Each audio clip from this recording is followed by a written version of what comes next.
Here, very nice and easy. We're going to close this and then I'll turn the water on. And you'll see the water's on. That's a quarter turn. It's sealed after I had screwed it down and put some water pressure on it. And you'll see that I can open this up. And I have one.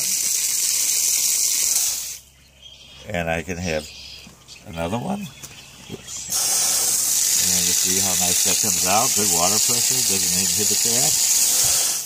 Okay, and then I can go both if I want.